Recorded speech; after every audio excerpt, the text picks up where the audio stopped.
Olá, bem-vindo à aula 12 da série de aulas sobre os 5 princípios sistêmicos dos atendimentos altamente eficazes. Desde a aula 10, começamos no segundo princípio sistêmico, que é a aceitação das circunstâncias como elas se apresentam. A aula de hoje, a aula 12, em especial, é sobre como é essa aceitação na prática. Como entender, como praticar, como reconhecer a aceitação de fato. Como que é isso? Como é que a gente estabelece essa aceitação? Bom, para entender isso, primeiro vamos entender o que não é aceitação. Aceitação não é se acomodar, não é ignorar algo. Aceitação é se relacionar com algo. Se você é terapeuta ou líder, na relação com o cliente, ou com o colaborador, ou com a sua equipe, o que seria aceitação e o que não seria aceitação? O primeiro ponto de partida é reconhecer como que você lida com uma opinião diferente. A sua tendência é pensar que a opinião diferente é um problema, é uma ameaça, é um desrespeito. A aceitação em relação a uma opinião diferente é reconhecer que a opinião diferente é um ponto de vista. E por mais que, de início, possa parecer que a pessoa que traz uma opinião diferente seja uma ameaça, é interessante querer entender. Muitas vezes, querer entender a pessoa para que o atendimento ou o entendimento aconteça, é importante baixar o julgamento. Não sei se você já percebeu algo que acontece. Algumas pessoas já têm uma ideia do que é o certo, e quando elas vão conversar com alguém que parece que não está ajustado ao que deveria ser, ajustado à normalidade, vamos dizer assim. Quando você considera um grupo, normalidade é estar fluindo nas relações.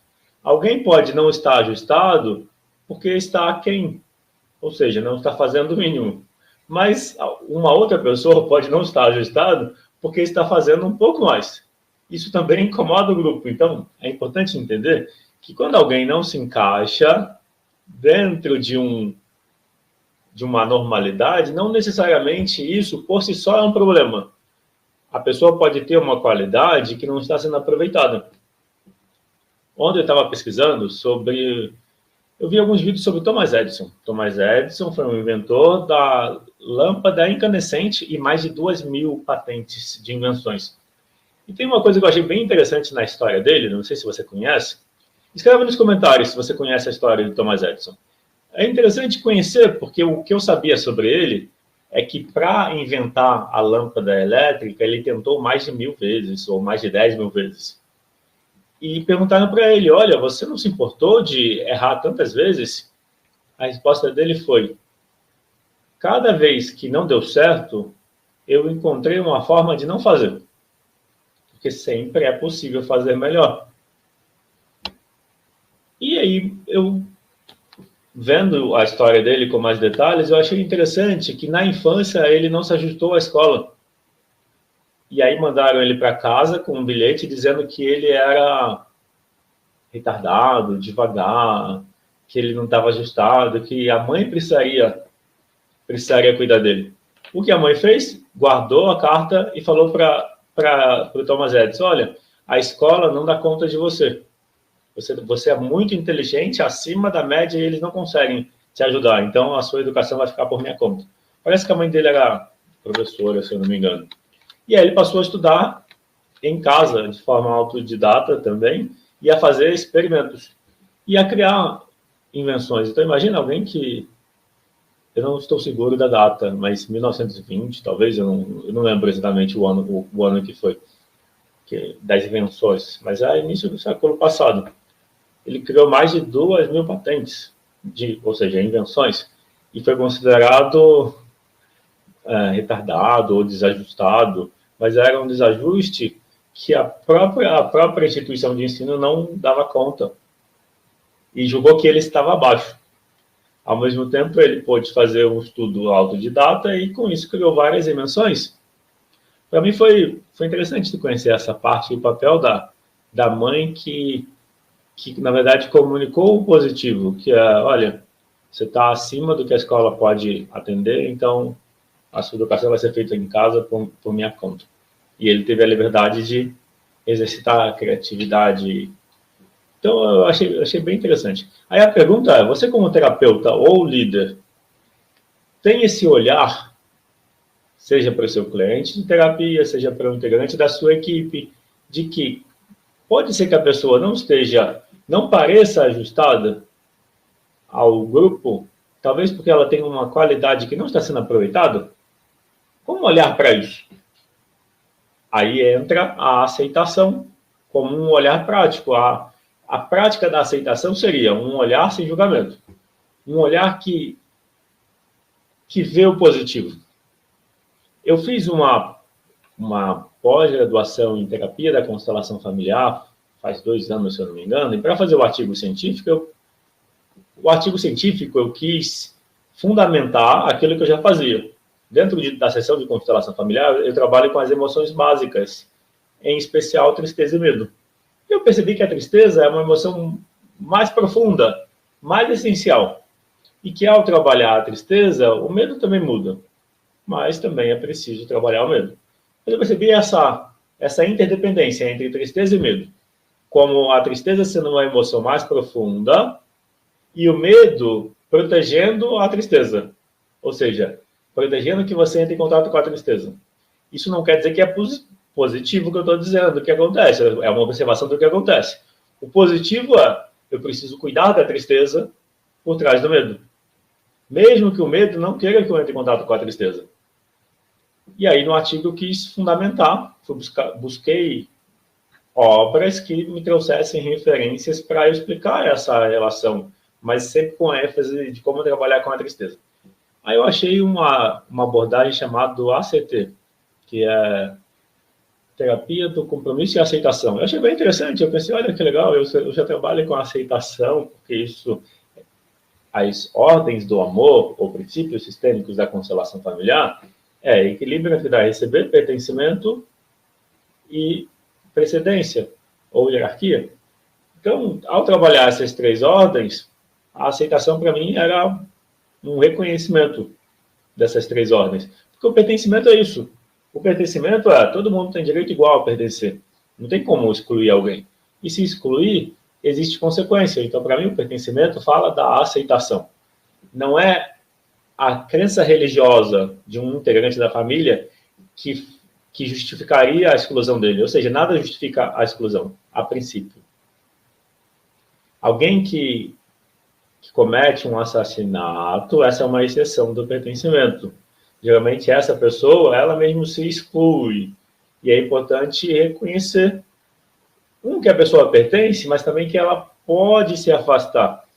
Porque algo sistêmico, isso também está nos livros do Bert Hellinger, que se observa é alguém que comete um assassinato sente que precisa se afastar. Quando as pessoas da família não deixam, não permitem, por conta dos sentimentos, das relações, alguém de uma geração seguinte pode espiar, pode querer ir embora no lugar daquela pessoa. Isso é uma observação empírica, fenomenológica. Cada situação é uma situação, mas isso é algo que se observa nas constelações. Falando sobre a aceitação na prática, a forma como eu aprendi a exercitar a aceitação.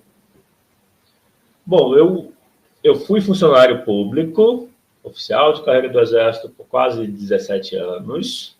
Só que antes de eu pedir demissão em 2017, em 2011, eu entrei em formações de abordagens terapêuticas, como a programação neurolinguística, a constelação familiar, hipnose, coaching sistêmico, coaching americano, comunicação não violenta. E em 2012 eu comecei a atuar como terapeuta. Quando eu entendi essa questão da aceitação, ela, por coincidência, veio para a minha vida junto quando eu comecei a praticar meditação Vipassana, em 2013. E eu já tinha lido sobre, eu já lia sobre meditação. 2008, ou seja, 4 anos antes, eu já lia livros, por exemplo, do Osho. Esse aqui é um livro do Osho, Intimidade. Como confiar em si mesmo e nos outros. É um livro que eu estou dizendo para mim mesmo que eu vou reler e fico adiando. Mas eu tinha uma busca de autoconhecimento espiritual e eu estudei espiritismo por um tempo, participando. Depois eu estudei filosofia de maneira clássica na Acrópole. Depois eu estudei projeção astral, que é a conscienciologia do Val Oliveira. E eu sempre sentia que eu queria me aprofundar mais e eu não estava achando o que eu buscava ali. Até que eu encontrei os livros do Osho e senti um reconhecimento. Olha, o que eu busco está aqui. Em essência, quem critica o Osho, critica por valores pessoais que entram em conflito com o que ele traz, mas o Osho fala da liberdade. Então, às vezes, alguns valores são mais importantes do que a liberdade para algumas pessoas, e está tudo bem. Mas, para mim, o que o Osho traz nos livros dele é essa consciência de quem a gente é de verdade, independente dos julgamentos, independente da memória, da cultura, ou seja, essa liberdade. Então, eu me identifiquei, é o que eu buscava. E depois do Osho, eu passei a ler também os livros do Mooji e participei de satsangs dele, presencialmente, assisti vários online, e também participei de um satsang do Mooji em Portugal. Aqui no Brasil, eu participei de satsang do Satyaprem, em São Paulo, 2013, 14, 15, acho que em 2017 eu fui outra vez. Eu tive uma experiência da minha mente ficar quieta por 4 dias. Quieta quer dizer silenciosa. Eu fiquei surpreso, porque eu não estava esperando isso. Em 2013, eu fui para um satsang, acho que em novembro. Satsang é uma palestra, uma vivência, onde a pessoa que tem, no caso o Satyaprem, ele vai questionando. Por exemplo, ele questiona as percepções. Por exemplo, ele mostra uma caneta e pergunta: o que é isso? Como responder o que é isso? A mente responde, caneta. Mas como responder o que é isso sem recorrer à memória? Como responder o que é isso aqui e agora? É muito curioso, porque se a gente tentar responder o que é isso aqui e agora sem usar a memória, não tem resposta. É muito curioso. Pode parecer estranho, abstrato, uma viagem, mas essa percepção daquilo que está presente no momento conecta com quem a gente é de verdade. Então, eu lembro do satsang que era assim, uma que ele chegava atrasado e eu estava incomodado com isso. E outra, que nas falas dele eu reconhecia os ensinamentos do Osho. Então eu não estava lá como se fosse um fã dele. Eu estava lá sendo bem crítico, julgando, insatisfeito. Mas foi legal que, num dado momento, num sábado de manhã, eu lembro que tinha sido quinta-noite, sexta-noite, sábado o dia todo e domingo o dia todo. E aí, no sábado de manhã, ele começou a desconstruir, fazendo as seguintes perguntas. Onde está o corpo? E para que serve o corpo? Só que ele fazia essa pergunta várias vezes, para várias pessoas. Então você ouvia a pergunta 40 vezes. E eu tento responder. Onde está o corpo? No espaço. Para que serve o corpo? Aí depois de muito perguntar, ele dava a resposta. O corpo está no espaço e serve para sentir. E a mente? Onde está a mente? E para que serve a mente? Para que ela foi desenhada? Aí, de novo, ele fazia a pergunta várias vezes. Fulano, para que serve a mente? Para que a mente foi desenhada? E essa insistência me fazia buscar a resposta. Onde está a mente? Para que ela foi desenhada? E até que a mente está no tempo. A mente está sempre no futuro e no passado. Ela nunca está agora. Então, a mente está sempre no tempo. E para que a mente foi desenhada? A mente foi desenhada para pensar. Então, a mente pensa no tempo, o corpo sente no espaço, e agora, quem é você? Nesse momento do Quem é Você, eu tive uma experiência de... Eu achei que eu tivesse morrido. Porque a minha mente silenciou, assim. Eu senti um vazio, mas um vazio ruim. Um vazio de paz. Como eu tivesse acendido uma luz. Como se eu estivesse numa sala escura e de repente acendeu a luz, eu estava num galpão branco gigante. E eu fiquei assim, pô, o sábado, domingo, a segunda e a terça. Até a terça eu estava assim. Aí eu voltei para a rotina de trabalho, com toda a preocupação, e aí voltou todo o ruído. Eu devia ter tirado férias e ficado meditando, contemplando, reconhecendo aquela presença. Desde então, nunca mais acessei esse estado. Ainda pretendo restabelecer nesse estado. Mas por que eu estou falando disso? Para conectar que a aceitação depende da presença e do não julgamento. Então, na prática, como exercitar, como desenvolver a aceitação? Na prática, para desenvolver a aceitação, é necessário um autotrabalho interior. Não tem como se forçar a aceitar quando você não acredita ou não aceita. Entende? Não tem como se forçar a aceitar. É necessário perceber que por trás da não aceitação existe uma dor, existe um sofrimento. A história de Buda é que ele alcançou a iluminação e ele passou a ensinar. Ele passou a ensinar o que ele percebia, o que ele tinha alcançado por mais 40 anos. E um dos ensinamentos dele é: o sofrimento decorre da ignorância. Qual ignorância? Da impermanência, da não existência do eu e da ignorância também. Mas é o apego, que quer dizer, o apego pode ser tanto a aversão, não querer algo perto, querer afastar, como pode ser a avidez, que é o próprio apego. Tanto o apego quanto a avidez, melhor, tanto a aversão quanto a avidez causam sofrimento. Então, tanto não aceitar algo, querendo afastar esse algo, ou não aceitar que algo se afaste, as duas formas causam sofrimento. Então, para você identificar onde na sua vida você pode ter uma fonte de sofrimento, observa onde está o apego na sua vida. O que você tem dificuldade de soltar e deixar aí? Daí é interessante reconhecer, geralmente o apego, apego seria manter uma ideia. O apego pode ser uma ideia do certo. O apego pode ser uma maneira de pensar a vida.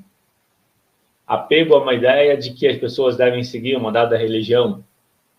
Ou seja, apego é manter um ponto de vista como se fosse o certo e excluir outras possibilidades.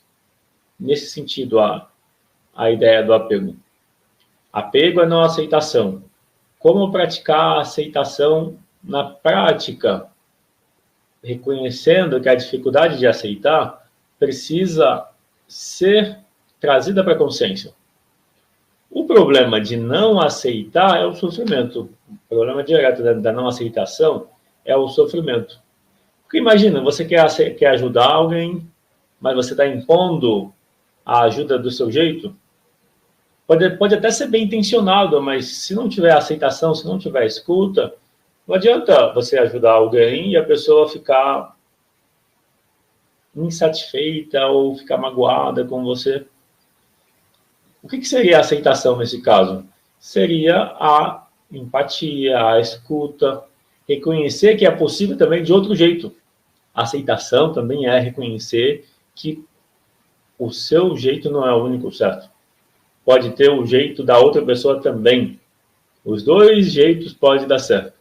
Mas às vezes a gente se apega à nossa ideia e acha que só a nossa ideia é certa. Isso é um apego. Abrir a possibilidade de que a ideia do outro pode ser certa também é um exercício de aceitação. Então, os problemas de não aceitar têm a ver com você ajuda a pessoa do seu jeito, não do dela. porque você não aceita a visão dela sobre o problema. Pode ser que você nem escute o ponto de vista do outro. Essa é a dificuldade de ouvir o outro e aceitar que ele também pode participar do processo, que ele também sabe, ele também sabe ou pode saber o que é bom para ele, fala de uma inversão da ordem ou da hierarquia, porque essa não aceitação também é uma imposição. Então, para o terapeuta ou líder, é como se colocasse como pai ou mãe da outra pessoa. O problema é, você está impondo uma ajuda. A outra pessoa pode resistir a essa imposição, pode não aceitar também, e às vezes pode aceitar, mas depois se ofender e ficar magoado. Então, as consequências da falta de aceitação, seja na relação terapêutica, seja na relação entre líder e equipe, ou líder e cliente, é um prejuízo para a relação.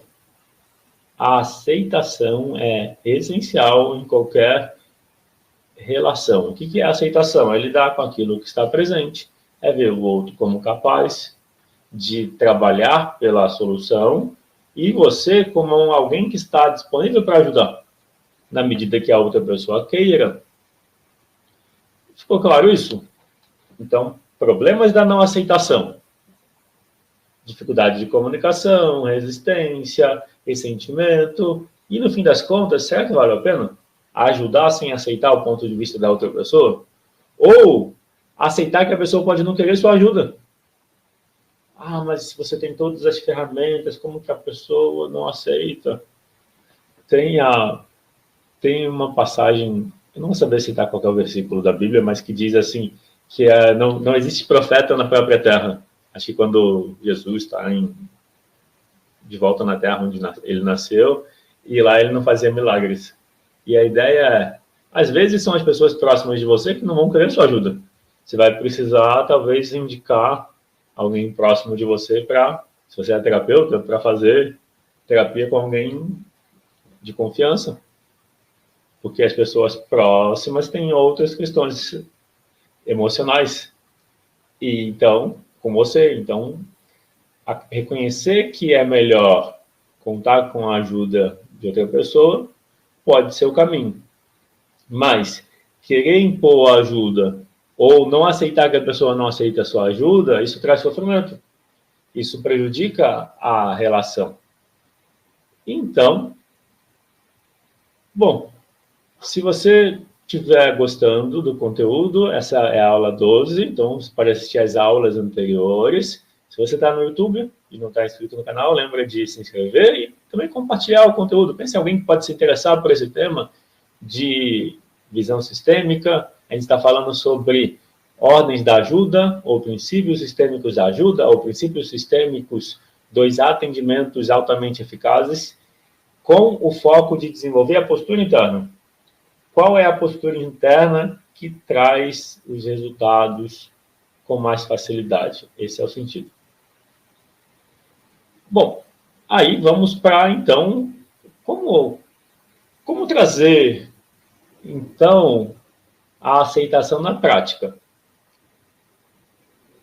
A minha experiência me mostrou que a dificuldade de aceitar as coisas é algo generalizado na vida de uma pessoa. Não fica só numa área. Alguém que tem dificuldade de aceitar não é só profissionalmente. É em todas as áreas da vida. Pode ser que em alguma área se sobressalte. Aí a reflexão que eu trago é: existe uma dor emocional, que é a tristeza. Normalmente a tristeza não cuidada desde a infância continua na fase adulta, a tristeza não vai embora sozinha. A tristeza, o excesso dela, só diminui se a gente cuidar da tristeza. Ignorar a tristeza não faz ela resolver sozinha, isso é importante ter clareza. Então, é necessário fazer algo pela tristeza. Fazer algo pela tristeza significa entender que é uma mensagem, que por trás da tristeza existe a necessidade de consideração entre o seu eu racional e o seu eu emocional. A tristeza é o eu emocional pedindo cuidado. Então, se existe uma tristeza, também existe uma fuga da tristeza. A fuga para sentir a tristeza faz você não aceitar a tristeza. Se você não aceita a tristeza, você não pode cuidar dela para liberar o excesso. E ela diminui.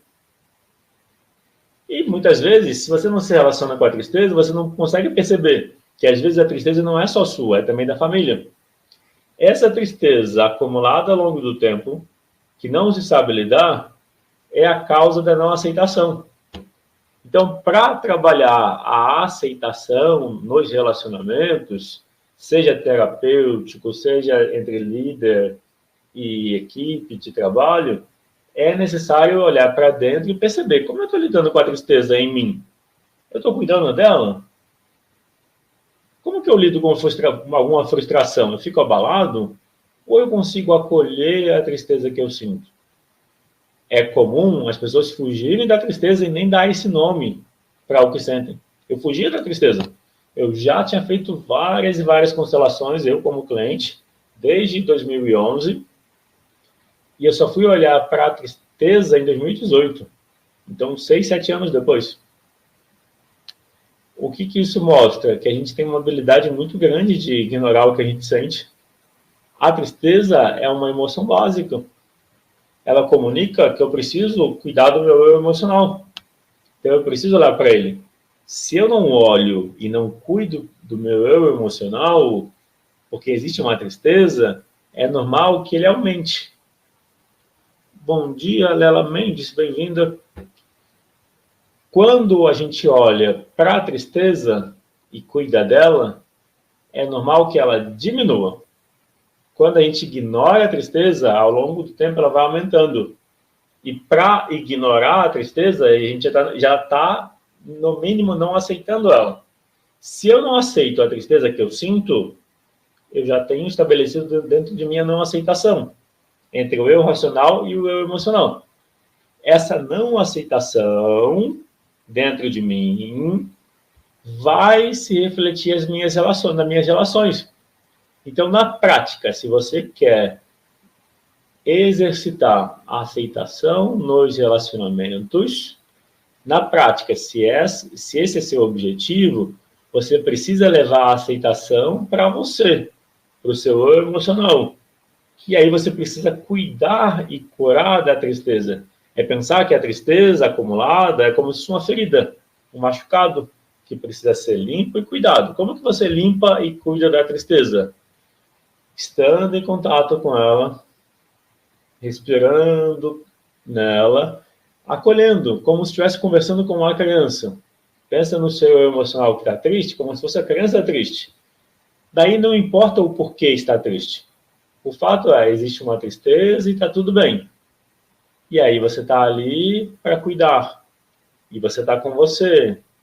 E você vê o emocional que está triste. E ele não está mais sozinho. Toda essa fala, tudo isso que eu estou dizendo, você pode experimentar nesse diálogo entre você e o eu emocional. Quando você faz esse diálogo de acolhimento, olha que simples. É reconhecer que existe uma tristeza, que está tudo bem, que você está ali e que o eu emocional pode contar com você, que você vê ele. Só esse movimento já traz uma experiência diferente em relação à tristeza. Ela tende a suavizar. Às vezes, esse suavizar não é tão percebido porque existem outras camadas acumuladas de tristeza. Às vezes, a tristeza não é só sua, está na família, está na relação com os pais. Então, tem outras camadas. Por isso que eu percebi que eu demorei a trabalhar a minha tristeza também porque eu não estava sabendo como lidar sozinho, porque eu tinha que trabalhar as várias camadas. E quais eram as várias camadas da tristeza? Tinha que eu estava sentindo por uma frustração que aconteceu na ocasião. Tinha uma tristeza que vinha da relação de um lado, de meus pais, de um lado, de um e de outro. E tinha todo o campo familiar. E aí, dentro de uma constelação, ao reconhecer essas dimensões, essas camadas, aí eu senti o alívio da tristeza. O que eu quero trazer é que, às vezes, é necessário, ou para resolver a tristeza, é necessário trabalhar ela dentro de um processo, que são camadas. muitas vezes, uma constelação vai trazer muita mudança para a tristeza, mas você precisa de um acompanhamento para entender o que está mudando e qual é a próxima camada, o que falta para se trabalhar. Então, para fechar, na prática, a maneira de desenvolver a aceitação envolve perceber que existe algo dificultando a aceitação, que é a própria dificuldade de aceitar as suas emoções, aceitar o que você está sentindo, que é aceitar a tristeza. Quando, então, você entende isso e coloca como objetivo, eu vou trabalhar a tristeza, eu vou aceitar a tristeza que eu sinto, eu vou conversar, conectar, ter empatia. Quando você coloca esse objetivo, pode ser que você esbarre numa camada que não dependa só de você. É algo que vem da família, é algo que vem da relação com o pai ou com a mãe, e aí é necessário trabalhar dentro de um processo terapêutico, ou seja, de algumas sessões. E, na prática, é isso. Se você acolheu e levou a aceitação para dentro de você, é automático fora. Se você tentar levar a aceitação à força, dificilmente funciona. Dificilmente você consegue aceitar algo que na sua cabeça você está dizendo que não aceita. Não tem como. Agora, quando você cuidou e curou da dor emocional, que estava impedindo de aceitar o que você estava sentindo, quando você fez esse movimento de aceitação, daí fica mais fácil. Em outras palavras, a aceitação na prática precisa partir para esse olhar interior, que precisa cuidar da dor emocional, que é a tristeza não resolvida, que normalmente vem da infância, da relação com os pais ou a ausência dela. Então, é necessário essa relação, esse autocuidado, essa empatia consigo mesmo. Daí a tristeza pode começar a diminuir. O ponto em que ela não diminui quando você faz a empatia, geralmente é um indicativo de que essa tristeza não é só sua. Essa tristeza vem de um lado da família ou de outro, e precisa de um movimento, de um processo, de um olhar profissional dentro de uma constelação familiar, uma constelação sistêmica. Mas, em essência, é olhar com empatia para a tristeza e cuidar da tristeza. Isso quer dizer aumentar a aceitação dentro de você. Se você desenvolver a aceitação pela sua emoção, essa aceitação naturalmente surge nas relações. E qual a importância da aceitação nas relações? É conexão, é engajamento, é alcançar mais resultados.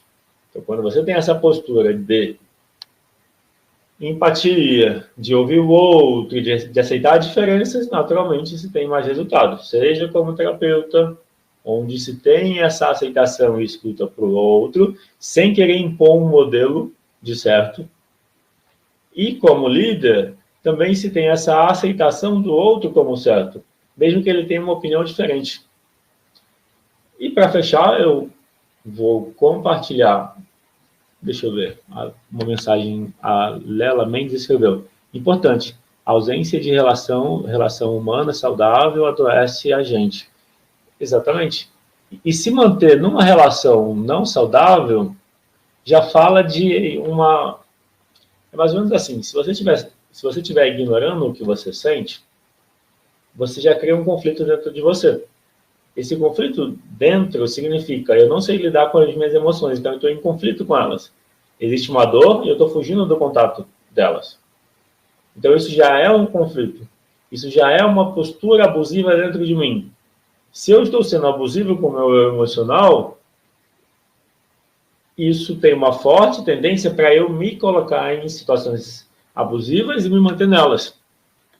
Uma relação abusiva, talvez você não pudesse perceber desde o começo. Mas na medida que você percebeu o que é, por que você continua lá? Aí, respostas: carência, insegurança, apego, porque poderia ser pior se estivesse sozinho. Então, percebe que existe, então, um movimento interno para se manter numa relação abusiva? Qual que é, vamos dizer, o insight ou a percepção disso? Quando você percebe uma dificuldade de se desligar de situações negativas, o ponto-chave existe a necessidade de dar cuidado para o seu eu emocional. a carência não vai ser suprida pelo outro, ao contrário. A carência vai até incomodar o outro na relação de casal. Se você percebe carência, o primeiro ponto é dar cuidado, dar atenção para o eu emocional. E esse também é o caminho para a aceitação. Cuidar do eu emocional significa cuidar da tristeza do eu emocional, que a tristeza é a dor que a gente foge. E nesse sentido de cuidar da tristeza do eu emocional, ele vai aquietando, a gente vai criando conexão. A ideia é que a mente racional, ela não sabe o que é melhor para a gente. Ela pode até ter parte da resposta. A nossa mente racional sabe 50% do que é melhor para a gente. Outros 50% vem das emoções. As emoções são uma inteligência que não pode ser rejeitada sem consequências negativas. A gente precisa considerar e incluir a inteligência das emoções junto com a inteligência racional, onde as duas trabalham em conjunto. Não tem como negar as emoções e achar que a vida vai fluir do jeito que você gostaria. É normal que você tenha frustrações para forçar a olhar para dentro. E aí, nesse sentido, eu vou compartilhar um vídeo de 3 pessoas que já fizeram a mentoria e formação em constelação familiar individual. E eu vou colocar E ao terminar os 3 depoimentos, eu já encerro a aula de hoje. E é isso. E no fim da tarde tem a aula 13. Eu gosto muito da forma do Rodrigo de trabalhar, é muito fluida e prática e vai direto ao ponto. Quando eu comecei a fazer o curso de constelação individual com ele, eu não sabia muito bem o que esperar. A turma era bem heterogênea, eu já era consteladora há bastante tempo e já tinha muita experiência, e quando eu me percebi fazendo parte daquele grupo, eu fiquei muito feliz e muito honrada de poder ver as pessoas aprendendo constelação na prática e aplicando tão rápido. E fiquei muito feliz de ver uma outra forma de fazer, diferente dos cursos de constelação que eu já tinha feito antes. Toda semana eu aprendo técnicas novas que eu aplico em mim mesma e nos meus clientes. Fazer o curso de constelação familiar com o Rodrigo é um marco da minha vida. O que eu aprendi com esse curso foi que realmente ele resolve situações assim lá da infância, em que a gente sempre sofria. Eu indico esse curso para todas as pessoas que têm sim o desejo de espalhar o amor ao próximo, de resolver problemas, de fazer com que as pessoas sejam felizes novamente. Eu recomendo a todos vocês. Até que finalmente nesse ano surgiu a oportunidade de fazer um curso de formação em constelação familiar individual com o Rodrigo, e eu resolvi me permitir a oportunidade, mesmo que até então eu nunca tivesse pensado em me tornar consteladora. E foi a melhor coisa que eu fiz, porque está sendo uma experiência completamente transformadora. Eu estou conseguindo olhar para a vida, para as coisas de uma maneira com muito mais autorresponsabilidade e reconhecimento e aceitação das coisas como elas são. E isso tem feito muita diferença. Então eu recomendo esse curso para quem estiver interessado em conhecer melhor como funciona a constelação, e seja para autoconhecimento ou para ajudar outras pessoas com essa técnica que é realmente fantástica.